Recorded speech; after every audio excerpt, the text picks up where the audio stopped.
The 2025-2026 college football season is over, and the fireworks went off in Bloomington, Indiana yesterday as the Indiana Hoosiers win their first ever national championship over Miami. 27-21 the final score. 16-0. One of the first team in the modern era to do that. I think the last one was in the 1800s when Yale did it, and now it's Indiana joining the ranks there. Welcome to Southeast Sports Plus. I'm Gerhard Mathangani, joined by Patrick Walsh. Patrick, we broke down this game, and we talked deservingly so a lot about the winners of this matchup in the Indiana Hoosiers. They came in as the 8-point favorite. You saw the way the game played out. They had a 10-point lead at one point. Miami cut it down to 3. It felt like it yo-yoed back and forth from 10 to 3. But this Miami team, give them a lot of credit because they came in, they played really hard, and I think surprised a lot of people with their resilience overall. Yeah, and you definitely have to give this team a lot of credit because a lot of people saw what happened in the Peach Bowl and just the way that Indiana dominated Oregon. Yeah. I don't think a lot of people saw that coming. We talked about on this show about how teams in a rematch don't really fare that well. The team that won the first time doesn't really fare that well in the rematch. And, Right. you know, I think Indiana heard that and was like, well, you know, here we go. Well, why don't you just watch this? And then they just went out and dominated. I mean, first play of the game, pick 6. That there's no better way to start than that. Right. But I will say this. In that fourth quarter last night, I was watching the game, and I had watched the Fiesta Bowl too, and I was like, oh, boy, here comes. I've seen this story before. I've seen this story before, and I almost thought the little jump on second and 1 on Indiana was going to cost them, especially since they had to kick the field goal. I was like, oh, no, you had a chance to just completely end the game. All you had to do is pick up 1 yard, and then I think Miami wouldn't have had enough time to get the ball back and be able to stop the clock enough. Right. But they got their chance, and it looked like for a minute there Carson Beck was dealing, and it felt like the Ole Miss game all over again. And you were just waiting. And he made one mistake, and what did you and I both say yesterday? Carson Beck needs to keep the ball out of harm's way. Yep. He has to limit the interceptions, and I don't know if it was fate. I don't know if it was just meant to be, but, you know, the Carson Beck interception really sealed the title hopes and dashed their chance at a national title this year. Yeah, sadly, it kind of seemed fitting that this is the way this game ended. And, I mean, up until this point, neither team had a turnover at all. Yeah. Both teams were clean football as far as turning the football over. Both teams are clean, but there was only one turnover, and we talked about it, the fact that Miami doesn't really beat themselves. But you brought up a great point on that false start. It looked like they're All-American. They're the guy that was the lineman of the year. The most disciplined in the Big team Ten. in the entire country. He makes the mistake, and really neither was egregious on penalties. Miami was 7 penalties for 60 yards, a little higher than you want, but not crazy. Indiana, 5 penalties, 38 yards. It's about the wheelhouse that you want to be in, and I think that if you are looking at this objectively, you're like, okay, if I was going to do nothing but just erase the scoreboard and say, hey, look at 2 stats, it'd be penalties and turnovers. Yeah.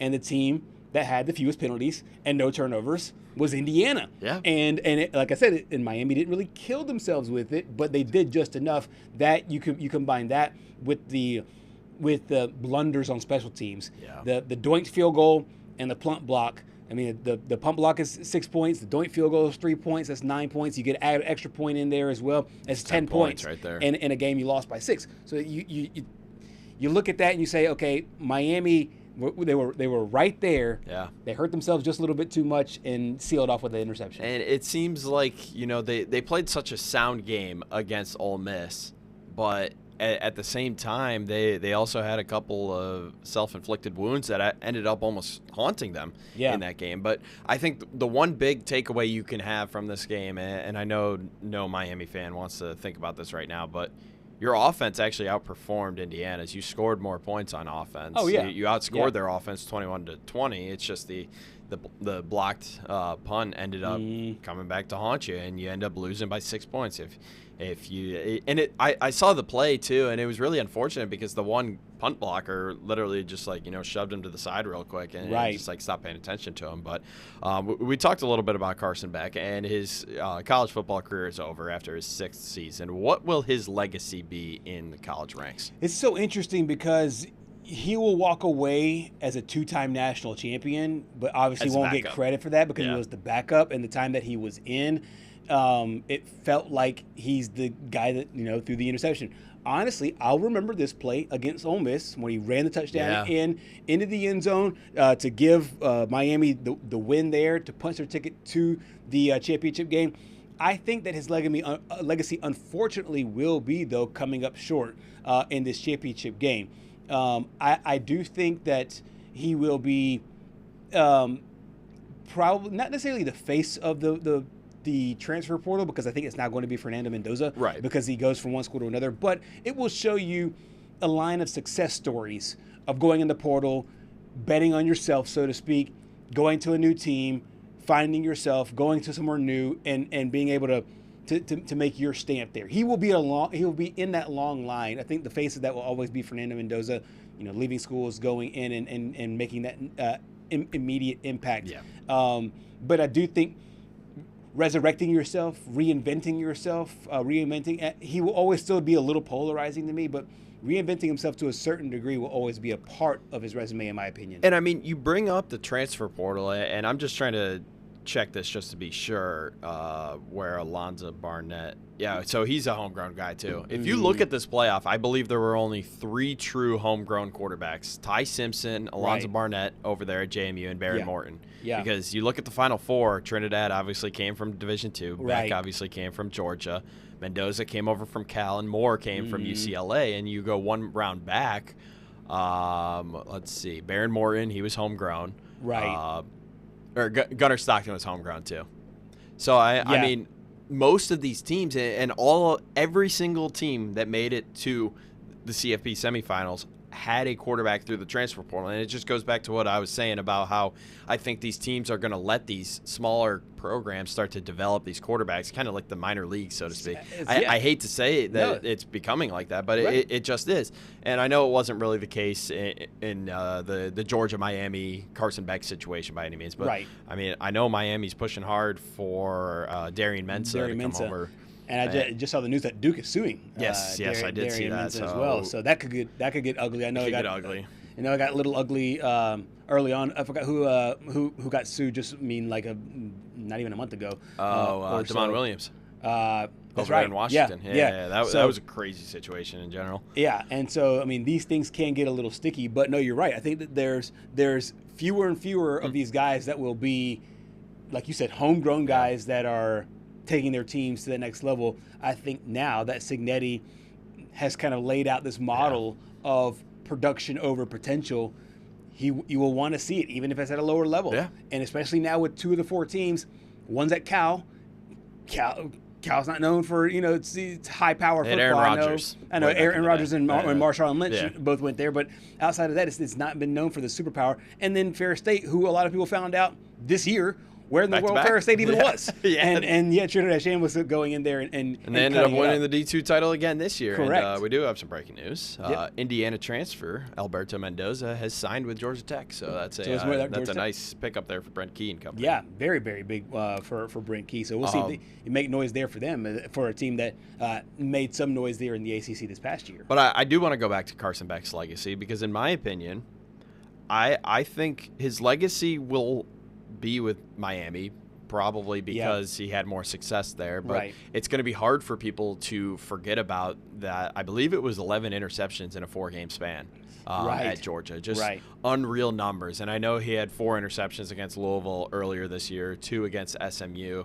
They finished 1-2 in games where he threw 2+ interceptions. But unfortunately, I just can't get out of my head the fact that I think – here's what I'll say about him this year.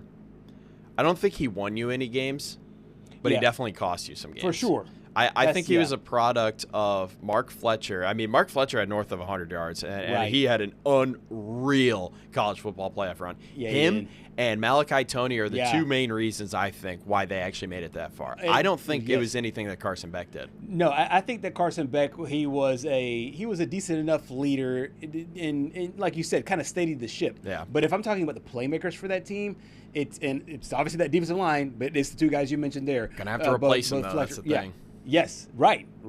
And it just seemed to me that when they needed him to make a play, he just couldn't get it done enough. But I mean, obviously, people will point to, hey, Carson Beck fans, supporters, whatever, will point to the game before, like, hey, when they needed a touchdown, he got the touchdown run over Ole Miss.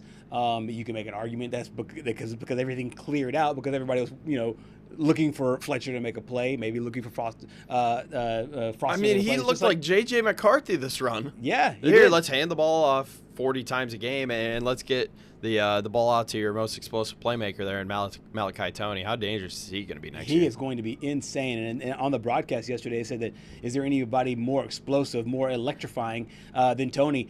I'd be hard-pressed to find anybody because he was absolutely sensational there in this game, him and Fletcher both. But, I mean, you look at those numbers, more than 100 yards, a touchdown at that championship, and the run in the drive before the turnover. He was unbelievable. And I think that, when you have guys like that, Miami will always be able to recruit guys. Oh, yeah. And there'll be tons of athletes down there for Mario Cristobal to choose from. But to be able to put those guys in those places, I think that speaks volumes for them as they move forward. Of course, Toney had the big play before the interception, but on the last drive for Miami, of course, Beck throws the interception. We got a chance to hear from him on that last drive. Yeah, obviously for it to end like that is hard. It's really tough, especially to battle the way that we did in the second half after not coming out too strong in the first half.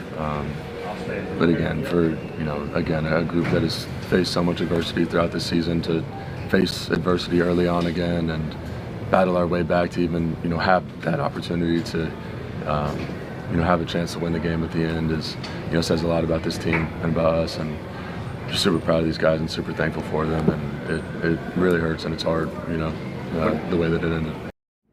The one question about everybody was asking, if Miami were to win this, is the U back? Now with a loss, would you say, is the U back? It would be hard. I think it would be hard because they measure themselves on championships, but I do think they're back to being in contention year in and year out once again. I don't know, and it's just, I think a lot is going to lay on what this whole Darian Menta situation turns out to be, because if they are able to get him, and I know they're pushing hard for him, but if they were able to get him, I honestly think Darian Menta is a better quarterback than Carson Beck is, so I think they could definitely be right back in this position next year. Absolutely. And you look at their schedule next year. They've got Florida A&M at home, Central Michigan should be a couple of wins there. Boston College wasn't really good this year. Duke might be a little interesting. Pitt might be a little interesting. Florida State, who knows what they're going to be with Ashton Daniels over there. And then Virginia Tech at home. You only have 5 road games, and they are pretty tough. Yeah. Notre Dame's going to probably be a loss because they're going to come out guns blazing. And I think that game's in November too. Right. So that's going to be down the stretch. Year, We could see another situation like this year where the winner of that game gets in. Who knows? And then you got to expect Clemson's probably going to reload. Be better. Yeah. I wouldn't really expect Dabo Swinney to have